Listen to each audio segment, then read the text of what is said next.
안녕하세요. 복지 절세 돈 되는 정보 리치머니입니다. 국민연금 개혁안이 검토 중인 가운데 어설프게 손대면 일부 세대는 국민연금을 연체되어 받거나 금액이 줄거나 심지어 못 받을 수도 있다는 일부 전문가의 발언이 충격과 논란이 되고 있습니다.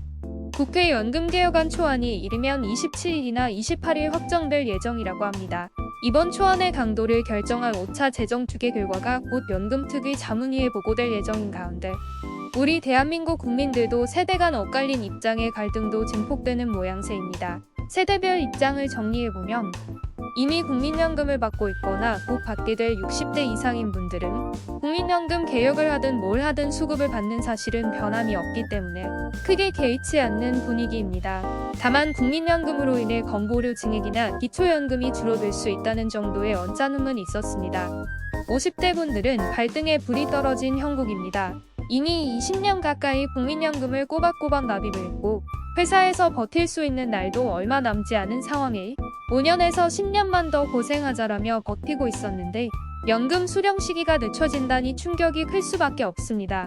50대의 입장은 국민연금 납입 금액을 조금 더 올리더라도 수령 시기를 늦추는 건 받아들이기 어렵다는 입장입니다. 40대 이하 MZ 세대들은 결국 터질 게 터졌다는 입장인데요.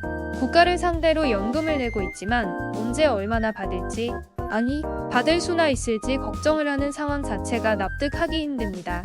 그리고 이번에 연금개혁안 이후 제2, 제3의 개혁안이 언제 또 나올지 알 수 없는 노릇이라며 차라리 냈던 돈 다시 돌려받고 그 돈으로 재테크나 개인연금으로 관리하는 게 낫다는 입장입니다. 구독, 좋아요, 알람 설정하시면 최신 정보가 올라올 때마다 바로 받아보실 수 있으니 많은 관심 바랍니다. 이렇게 세대별 입장이 서로 다른 가운데 연금특위 산하민간자문위원회는 지난 18일 회의를 열고 연금개혁 국회의원 초안에 담길 내용을 논의했는데요. 내는 돈인 보험료율과 받는 돈인 소득대체율을 동반 인상하는 방안을 유력하게 검토하는 것으로 알려졌습니다. 그 중에서도 2019년 경제사회노동위원회가 발표했던 국민연금 보험료율을 9%에서 12%로 소득대체율을 40%에서 45%로 올리는 개혁안이 가장 유력한 방안으로 거론되고 있습니다. 그러나 이 같은 개혁안에 연금특위 민간 전문가 사이에서는 재정 안정성을 확보하려는 연금개혁의 취지가 퇴색될 것이라며 개혁 후퇴라는 반발이 나오고 있다고 합니다. 이는 개혁이 아니라 임시방편일 뿐이고 몇 년 지나지 않아 연금 고갈 문제가 또 다시 되풀이 될 뿐이라는 입장입니다. 연금 전문가들에 따르면 900조 원에 달하는 국민연금 기금의 소멸 시기는 예상보다 앞당겨질 것이 확실시된다며 앞서 논의된 2018년의 4차 재정추계에서의 2057년 고갈 전망보다도 빠르게 소진될 것이라는 전망입니다. 또 다른 문제도 있습니다. 고갈 시점이 앞당겨지는 것보다 연금이 고갈된 이후 우리가 감당해야 할 지출 부담이 얼마나 커지느냐는 점입니다. 2060년 이후 연금이 고갈되고 매년 지급되는 연금 전체를 그해 가입자들의 보험료로 충당하는, 다시 말해 바로 걷어 바로 주는 부과 방식으로 전환될 경우에는 미래 세대가 부담할 보험료율이 30%가 넘고 이는 월소득이 100만 원이면 30만 원을 국민연금으로 내게 된다는 뜻이며 연금급여 지출 비용은 국내 총생산의 8%를 넘어설 것으로 예상된다고 전문가들은 입을 모아 전망합니다.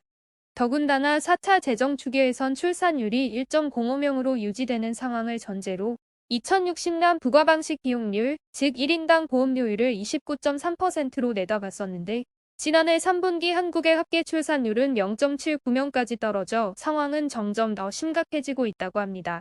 또한 국민연금 예상 고갈 시점 직후인 2060년 급여 지출 비용이 483조 5,930억 원 수준일 것으로 전망되었는데요. 일각에서는 이대로 어설프게 연금개혁안을 통과시킨다면 현재 30세 이하의 세대는 국민연금을 연체 혹은 적게 받거나 최악의 상황에는 받기 힘들 수도 있다는 전망입니다. 이왕 힘들게 연금개혁을 시작했으니 세대 간의 갈등도 완화시키면서 보다 장기적인 안목으로 접근해야 할 때 아닌가 싶습니다. 이번 준비한 내용은 여기까지입니다. 영상 재밌게 보셨나요? 유익하셨다면 주위에 공유 많이 부탁드리겠습니다.